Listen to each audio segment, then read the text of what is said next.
Hi hello everyone అందరికీ నమస్కారం friends. మనం ఇప్పుడు 4th క్లాస్లో భాగంగా ఈవీఎస్ సెకండ్ యూనిట్ని హరిత ప్రపంచం గురించి రివీల్ చేస్తున్నాం. ఓకేనా, చూడండి అభ్యసన ఫలితాలు ఏమన్నా చూడండి.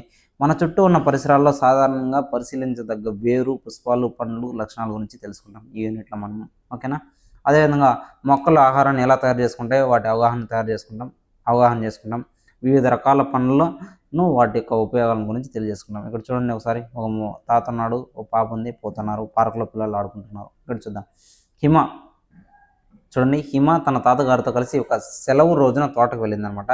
అక్కడ మొక్కలన్నింటినీ పరిశీలించింది. ఎవరు? హిమ. హిమ అంటుంది, తాత మొక్కలు అన్ని ప్రదేశాల్లో పెరుగుతాయా అని క్వశ్చన్ వేసింది అనమాట. తాత మొక్కలు అన్ని ప్రదేశాల్లో పెరుగుతాయా? ఇప్పుడు మన తాత చెప్తాడనమాట, అవును తల్లి, మొక్కలు ప్రపంచంలో అన్ని ప్రదేశాల్లో పెరుగుతాయి తల్లి అన్నాడు అనమాట. హిమ, తాత అన్ని ప్రదేశాల్లోనూ అన్ని మొక్కలు పెరుగుతాయి తాత అనిందనమాట. తాత, లేదు హిమ, వేరువేరు మొక్కలు వేరువేరు ప్రదేశాల్లో పెరుగుతాయి అనేసి మన తాత చెప్తున్నాడు అనమాట. చూడండి, మన చుట్టూ అనేక రకాల మొక్కలు, వృక్షాలను చూస్తుంటాం. అవి మన ప్రపంచవ్యాప్తంగా ప్రపంచాన్ని పచ్చగా రంగులమయంగా చేస్తాయన్నమాట. మీరు కూడా ఒకసారి చూడండి బాగా. ఇటువంటి మొక్కలే ప్రపంచంలో అన్ని ప్రాంతాల్లో కూడా పెరుగుతూ ఉంటాయంటున్నారు. చూడండి, నేల వాతావరణాన్ని బట్టి వివిధ ప్రాంతాల్లో వివిధ మొక్కలు పెరుగుతుంటాయి. వాటి నివాస స్థలాల ఆధారంగా మొక్కలు రెండు రకాలు. అవి నేలపై పెరిగే మొక్కలు, నీటి మొక్కలు అంటున్నాడు. చూడి, ఇవన్నీ మీకు తెలిసిందే మొక్కలు. బాగా చూసారా? ఇదేమి మర్రి. చూడి, మర్రి, రావి చెట్టు, చింత చెట్టు, బ్లాక్బెర్రీ వంటి వృక్షాలు మైదాన ప్రాంతాల్లో పెరుగుతాయి. ఎక్కడ పెరుగుతాయి? ఇది డైరెక్ట్ బిట్టి అడిగాడు అనమాట. చూడి, మైదాన ప్రాంతంలో పెరిగే వృక్షాలు ఏవేవి? మర్రి, రావి, మామిడి, చింత, బ్లాక్బెర్రీ. నెక్స్ట్, ఇది డైరెక్ట్ బిట్ మనకి వచ్చినాయి ఆల్రెడీ. ఓకేనా, చూడండి, ఫైన్, ఓక్ వంటి పొడవుగా పెరిగే వృక్షాలు పర్వత ప్రాంతాల్లో పెరుగుతాయి. పర్వత ప్రాంతాల్లో పెరిగే మొక్కలు ఏవి? ఫైన్, ఓక్ మొదలైనవి పర్వత ప్రాంతాల్లో పెరుగుతాయి. ఇంపార్టెంట్. చూడు, మీకు తెలుసా? ఇది చాలాసార్లు మనకు బిట్ వచ్చిందనమాట. మీకు తెలుసా? ఏమో తెలుసా? చూడండి, బ్రహ్మజముడు, నాగజముడు వంటి మొక్కలు ఎక్కువగా ఎడారి ప్రాంతాల్లో పెరుగుతాయి అన్నమాట. ఎడారి మొక్కలు వాటిని దళసరి ఖండాల్లో నీటిని నిల్వ చేసుకుంటాయి. ఎక్కడంటే దళసరి ఖండాల్లో నీటిని నిల్వ చేసుకుంటాయి. ఇంపార్టెంట్. చూడి, బ్రహ్మజముడు, నాగజముడు ఎడారిలో పెరుగుతాయి. నేలపైన పెరిగే మొక్కలను నేల మొక్కలు అంటారు అనమాట. నెక్స్ట్ చూడు, నీటి మొక్కలు ఏవి? చూడి, నీటిలో పెరిగే మొక్కలు నీటి మొక్కలు అంటారు. అంతే. నేలపైన పెరిగితే నేల మొక్కలు, నీటిలో పెరిగితే నీటి మొక్కలు. చూడు ఏమేమి ఉన్నాయో సరే. ఇంపార్టెంట్. డక్కువీడు, గుర్రపు డెక్క వంటి మొక్కలు నీటిపై తేలే మొక్కలు. ఇంపార్టెంట్. Note this point. నీటిపైన తేలే మొక్కలు ఏవేవి? డక్కువీడు, గుర్రపు డెక్క వంటివి నీటిపైన తేలుతాయి అన్నమాట. చూడు, కలువ, తామర మొక్కలు చెరువు సరస్సుల్లో అడుగు భాగంలో పాతుకొని పోయాయి. చూడి, చెరువు సరస్సుల యొక్క అడుగు భాగంలో పాతుకొని పోయే మొక్కలు ఏవి? కలువ, తామర మొక్కలు అనమాట. గుర్తుపెట్టుకోండి. నెక్స్ట్ చూడి, నీటి లోపల పెరిగేవి. చూడి, నీటి లోపల పెరిగేవి హైడ్రిల్లా, టేప్ గ్రాస్ మొక్కలు. చాలా ఇంపార్టెంట్. హైడ్రిల్లా, టేప్ గ్రాస్ మొక్కలు అనేవి నీటి లోపల జరుగుతాయి అనమాట. చూడి, చిత్తడి నెలలో పెరిగేవి ఎవరంటే మడ చెట్లు, బురద చెట్లు అంటారు అనమాట. మడ చెట్లు బురద లేదా చిత్తడి నేలలో పెరుగుతాయి అన్నమాట. ఇది ఇంపార్టెంట్ ఫ్రెండ్స్. ఓకేనా, మీకు నీటి మొక్కలు భూమిపై పెరిగే రాయమంటారు. మళ్ళీ హిమాకు డౌట్ వచ్చిందనమాట. తాత, ఇది టమాటా మొక్క కదా, టమాటా కదా? అవును కదా. అవును, ఒక మొక్కను తీసుకొని పరిశీలించు అన్నారనమాట. ఓకేనా, ఇక్కడ చూద్దాం. చూడు తాత, అవును, ఒక మొక్కను తీసుకొని పరిశీలించు. మొక్కకు రెండు వ్యవస్థలు ఉంటాయన్నమాట. చాలా ఇంపార్టెంట్. మొక్కకు రెండు వ్యవస్థలు. ఒకటి వేరు వ్యవస్థ, రెండు ప్రకండ వ్యవస్థ. ఒకటి వేరు వ్యవస్థ, రెండు ప్రకండ వ్యవస్థ. నేలపైన పెరిగే మొక్క భాగాల్ని ప్రకండ వ్యవస్థ అని, నేల లోపల పెరిగే మొక్క యొక్క భాగాన్ని వేరు వ్యవస్థ అంటారు. టక్కని ఒక చెట్టి, ఒక నిమిషం, టక్కని ఒక చెట్టు వేద్దాం మనం. ఇది నేల అనుకో.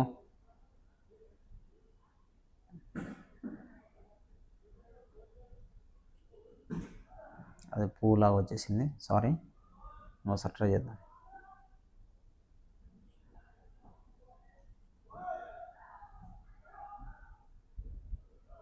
ఇది ఓకేనా.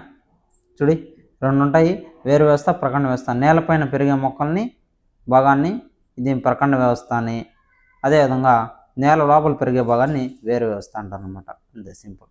ఇక్కడ ఉంది చూడండి పక్కనే. నెక్స్ట్ మనం కింద ఇచ్చారు చూడండి, కష్టపడే పని లేకన్నా. ఓకేనా, హిమ, తాత మన తోటలో కుందేలు, క్యారెట్ దుంపలు తవ్వుతుంది చూడు, కానీ వేరుకు బదులుగా క్యారెట్ దుంప నేల లోపల ఎందుకు తవ్వుతుంది అని అడుగుతుంది అనమాట. చూడు తాతయ్య ఏమంటున్నాడు, అవును హిమ, కొన్ని మొక్కలు వేర్లలో ఆహారాన్ని నిల్వ చేసుకుంటాయి. క్యారెట్ కూడా ఆహారాన్ని నిల్వ చేసే ఒక వేరు కనుక ఇది నేల లోపల ఉంటుంది. బీట్రూట్ ముల్లంగి నేల లోపల పెరిగే మొక్కలు అంటున్నారు అనమాట. చూడు పైన ఉన్నది ప్రకండ వ్యవస్థ, కింద ఉన్నది వేరు వ్యవస్థ, గుర్తుపెట్టుకోవాలి. చూడు తల్లి వేర్లు మొక్కలు, చూడు వేర్లు మొక్కను నేలను గట్టిగా ఉంచి నేలలో నుండి పోషకాలను గ్రహిస్తాయి. ఇంపార్టెంట్, ఓకేనా. నేలను వచ్చి మొక్కను నేలలో గట్టిగా పట్టి ఉంచి నేల నుండి పోషకాలను గ్రహించేది ఏది? వేరు. చాలా ఇంపార్టెంట్, ఓకేనా.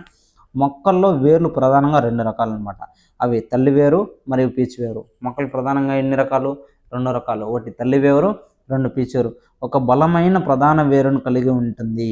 చూడి ఒక బలమైన ప్రధాన వేరును కలిగి ఉంటుంది. ఇది నేలలోకి లోతుగా చొచ్చుకుపోతుంది.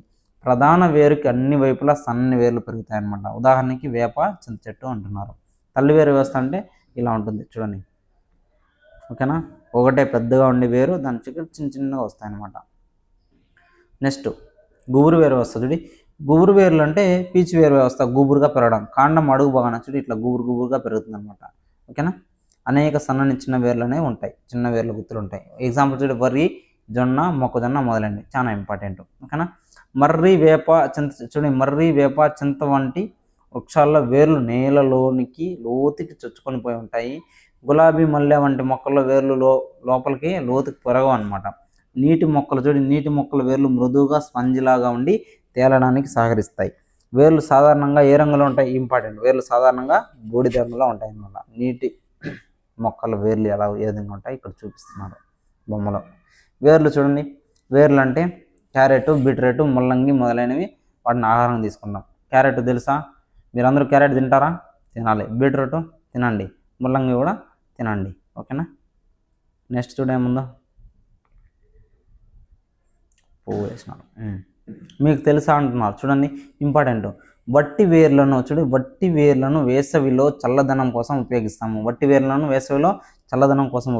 అదేవిధంగా చూడు కూల్ మ్యాట్లలోను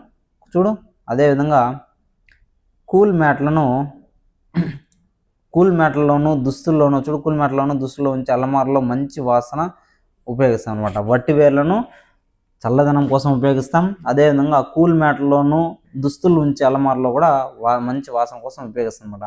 నిమ్మగడ్డి వేర్లను సువాసన తైలాల్లోను దోమలను తరిమి కొట్టే పదార్థాల్లో ఉపయోగిస్తారు. నిమ్మగడ్డ వేర్లు ఏమేమి ఉపయోగపడతాయి? సువాసన తైలాలలోను దోమలను తరిమే పదార్థాలను ఉపయోగించడం జరుగుతుంది అనమాట. నెక్స్ట్ హిమ ఒక మందార పువ్వుని తెంపిందనమాట. హిమ అంటుంది, తాత నీకు ఈ పూలో ఏ భాగాలు తెలుసు అంటున్నాడు. తాత అంటున్నాడు, హిమ నీకు ఈ పూలో ఏ భాగాలు తెలుసు? నాకు తెలియదు తాత, నాకు తెలియదు తాత అంటుందన్నమాట. ఎవరు? హిమ. ఇప్పుడు చూడు తాత అంటాడు, పువ్వు యొక్క రంగురంగుల భాగాన్ని ఆకర్షణ పత్రం అని, అవి కాకుండా పువ్వుకు రక్షణ పత్రం, కాడ, కేసరం, అన్నకోసం ఉంటాయి. చాలా ఇంపార్టెంట్ ఫ్రెండ్స్. ఇక్కడ ఒక పువ్వు చూడండి, ఓకేనా. మందారం చూడండి, మగ్గ, దీన్ని మగ్గ అంటాం అనమాట. రక్షక పత్రం, ఇక్కడ ఉన్నదాన్ని రక్షక పత్రం అంటాము. ఇది ఆకర్షణ పత్రం, ఇది కేసరం, అదేవిధంగా ఇది కాడ, ఓకేనా. ఇది అండకోశం అనమాట. ఇంపార్టెంట్, ఓకేనా. మందారం పువ్వు. నెక్స్ట్ చూడండి, నెక్స్ట్ ఏముంది? పుష్పాలు వివిధ రకాల ఆకారాలు, రంగులు, పరిమాణంలో ఉంటాయన్నమాట. పుష్పాలు అలంకరణలో ఉపయోగిస్తారు. మందారం, వేప, తులసి పుష్పాలను ఔషధాల్లో కూడా ఉపయోగిస్తారు. పుష్పాలు డిఫరెంట్గా ఉంటాయి. దాంతో మందారం పువ్వు కానీ, వేప పువ్వు కానీ, తులసి మొక్కల యొక్క పుష్పాలను ఔషధాల్లో తయారీలో వాడతారనమాట, ఓకేనా. మందారం కానీ, వేప కానీ, తులసి కానీ, ఓకేనా, మల్లెపువ్వు కానీ ఔషధాల తయారీలో ఉపయోగిస్తారు. అదేవిధంగా గులాబీ, మల్లె, లిల్లీ, లావెండర్ పువ్వులు గులాబీ, మల్లె, లిల్లీ, లావెండర్ పుష్పాల నుండి సువాసనలు వెదజల్లుతుంది కాబట్టి వాటిని సెంట్లు తయారులో ఉపయోగిస్తారు. ఇంపార్టెంట్, సెంట్లు తయారులో ఉపయోగించేదేమి? గులాబీ, మల్లె, లిల్లీ, లావెండర్ పుష్పాలు. ఒక నిమిషం సైజ్ తగ్గిస్తుంది, ఓకే. గులాబీ, మల్లె, లిల్లీ, లావెండర్ పుష్పాలను మన సువాసనలు అంతా ఉపయోగిస్తాం కాబట్టి సెంట్లు తయారులో ఉపయోగిస్తారు అనమాట. సౌందర్య తలాలపై సౌందర్య తైలాల తయారులో కూడా ఉపయోగిస్తారు. కొన్ని పువ్వులను ఆహారంగా కూడా తీసుకుంటాం. ఉదాహరణకి క్యాలీఫ్లవర్ అనేది పువ్వు, గుర్తుపెట్టుకోవాలి. తాత ఏమన్నారు, హిమ పువ్వులు పండ్లుగా పెరుగుతాయని నీకు తెలుసా అని తాతయ్య అడిగాడనమాట. నిజమా తాత, నాకు తెలియదే, నాకు ఆకలిస్తుంది, కొన్ని పండ్లు తిందామా అని అడిగింది అనమాట హిమ. తాత ఆమెకు కొన్ని ద్రాక్ష పండ్లు మరియు సపోటా పండ్లు ఇస్తాడనమాట. ఆమె ఆ పండ్లను తిని వీటి విత్తనాలు లేకపోవడం చూసి ఆశ్చర్యపోతుంది అనమాట ఎవరు, హిమ. తాత పండ్లన్నిటిలోనూ విత్తనాలు ఉంటాయని నాకు తెలుసు, కానీ నేను తిన్న ద్రాక్ష పండ్లలో విత్తనాలు లేవు తాత, ఎందుకని అని అడిగిందనమాట. తాత చెప్తాడు, ప్రస్తుత కాలంలో రైతులు విత్తనాలు లేని పండ్లను సంకరీకరణ పద్ధతిలో సాంకేతికత ద్వారా పండిస్తున్నారు. ఇంపార్టెంట్. ఫలాలు లేదా పండ్ల విటమిన్లు, ఖనిజాలను మనకు అందించే అద్భుతమైన వనరు. అవి పీచు పదార్థాన్ని అధికంగా కలిగి ఉంటాయని చెప్తున్నారు అనమాట. నెక్స్ట్ చూడండి, మీకు తెలుసా అంటున్నాడు. మీకు తెలుసా అంట ఏమో చూడండి ఒకసారి. ఉగాది పచ్చడి ప్రత్యేకంగా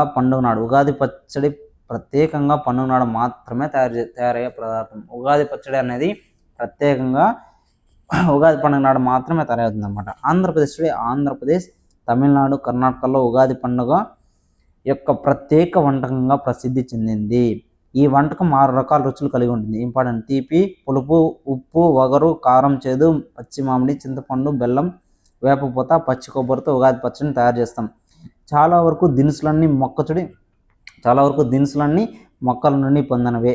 ఉగాది పచ్చడిలో షడ్రుచులు జీవితంలో మనకు 6 భావోద్వేగాలని తెలియజేస్తుంది అంటున్నారనమాట. ఉగాది పచ్చడి అందరూ చేసుకున్నారు, రీసెంట్గానే అందరూ తిన్నారనమాట. దాంతో ఏమేమి తీపి, పులుపు, ఉప్పు, వగరు, కారం, చేదు, పచ్చి మామిడి, చింతపండు, బెల్లం, వేప అనేది ఉంటుందన్నమాట. ఓకేనా. చూడండి, భలే ఉండదు కదా. నిమ్మకాయలు, ఉసిరికాయలు తిన్నారు ఎప్పుడన్నా? తినాలనిపిస్తాను, నోరు ఊరుతుంది అందరికీ. నిమ్మ, ఉసిరి వంటి పొలాలు ఔషధ విలువలను కలిగి ఉంటాయి. ఇంపార్టెంట్, ఔషధ విలువలు. సరేనా. కుంకుడుకాయ, సీతాకాయ వంటి పొలాలను వెంట్రుకలు శుభ్రపరచుకోవడానికి ఉపయోగిస్తాడు. ఇది చాలా ఇంపార్టెంట్. ప్రజెంట్ అబ్బాయిలకు బాగా ఉపయోగపడుతుంది. చూడండి, మర్చిపోకుండా దీన్ని వాడండి, రకరకాల షాంపూలు వాడద్దండి. ఓకేనా. నెక్స్ట్ చూడ ఏముందో.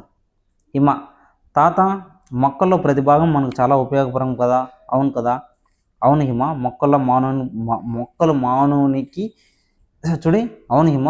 అనేది మానవునికి ప్రకృతి ప్రసాదించిన వరం అంట. ఓకేనా. ఇక్కడ చూడండి, టమాటా మొక్క ఉంది. టమాటా మొక్కను ఒకసారి మీరు చూడండి. ఓకేనా. పైన సన్లైట్, సూర్యకాంతి నుంచి ఆక్సిజన్ చూడండి, కార్బన్ డైఆక్సైడ్ని ఉపయోగించుకొని మనకి నీటిని ఉపయోగించుకొని ఆక్సిజన్ అనేది రిలీజ్ చేస్తుంది అనమాట. చూడండి, మొక్కలు కార్బన్ డైఆక్సైడ్, నీరు, సూర్యరశ్మిని ఉపయోగించుకొని ఆహారాన్ని సొంతంగా తయారు చేసుకుంటాయి. ఈ ప్రక్రియను క్రేన్జన్య సంయోగక్రియ అని మనం అంటామని మనకు తెలుసు అనమాట. చూడండి, హిమ ఏమంటుంది, తాత నేను మన తోట నుండి కొన్ని ఫలాలు, పుష్పాలను సేకరించాను. పుష్పాలతో మంచి పూలదండాన్ని చేస్తాను. ఇది నేను నీకు ఇచ్చే బహుమతి తాత, కృతజ్ఞతలు. ఇది చూడడానికి చాలా అందంగా ఉంది. ఇది చేసిందనమాట మన హిమ. మొక్కలు, చెట్లు ప్రకృతి ప్రసాదించిన వరం అనమాట. మొక్కలు కానీ చెట్లు కానీ ప్రకృతి మనకు ప్రసాదించిన వరంగా మనం చెప్పొచ్చు. మొక్కలు, వృక్షాలు మనకు అనేక ఉపయోగాలు ఉన్నాయి. మనం అభివృద్ధి అనే ముసుగులో చెట్లను విచక్షణారహితంగా నరికివేస్తున్నాము, కానీ తిరిగి మొక్కలు నాటడం లేదు. ఇది శీతోష్ణ స్థితికి అనేక మార్పులు కారణమవుతుంది. మనం ఎక్కువ మొక్కలను నాటి పరిసరాలను పరిరక్షించాలి, ప్రకృతిని కాపాడాలంటున్నారు. ప్రఖండ వ్యవస్థ అంటే ఏమో తెలుసుకున్నాము. వేరు వ్యవస్థ, చెట్లు పైన ఉంటే ప్రఖండ, చెట్టు భూమి లోపల ఉంటే వేరు వ్యవస్థ. తల్లి వేరు అంటే తెలుసు, గుబురు వేరు అంటే తెలుసు, ఖనిజ లవణాలు అంటే తెలుసు, పసుపు పోషకాలు అంటే తెలుసు, పూలదండ తెలుసు, జలచరాలు తెలుసు, భూచర, చిత్తడి, బురద, వాతావరణం గురించి కూడా మీకు తెలుసుకున్నారు ఈ లెసన్ నుంచి. ఓకేనా. ఇది ఫ్రెండ్స్, మనం ఏం నేర్చుకున్నామన్నారు చూడండి. మైదానాలు, పర్వతాల్లో పెరిగే మొక్కల గురించి మీరు నేర్చుకున్నారు. మైదానంలో ఏవి పెరుగుతాయి, అదేవిధంగా పర్వతాల్లో ఏం పెరుగుతాయి. మొక్కల్లో 2 వ్యవస్థ, ప్రఖండ, వేరు వ్యవస్థ తెలుసుకున్నాం. వేర్లు 2 రకాలు, తల్లి వేరు, గుబురు వేరు. గుబురు వేరునికి ఇంకో పేరేమి, పీచు వేరు. పుష్పాలు చాలా విధాలుగా ఉపయోగపడతాయి. వాటి నుండి ఫలాలు, పండ్లు, ఖనిజాలు కూడా లభిస్తాయి. పీచు పదార్థాలు కూడా వస్తాయి. మన ప్రకృతిని మనం పరిరక్షించాలి అనేసి చెప్తున్నాం. నెక్స్ట్, మన చుట్టూ ఉన్న జంతువులు అని అంటున్నారు. అది నెక్స్ట్ వీడియోలో మనం చెప్పుకుందాం ఫ్రెండ్స్. ఓకేనా. Thank you so much. అందరికీ నచ్చితే లైక్ చేయండి, సబ్స్క్రైబ్ చేయండి, షేర్ కూడా చేయండి. ఓకేనా. Thank you so much friends.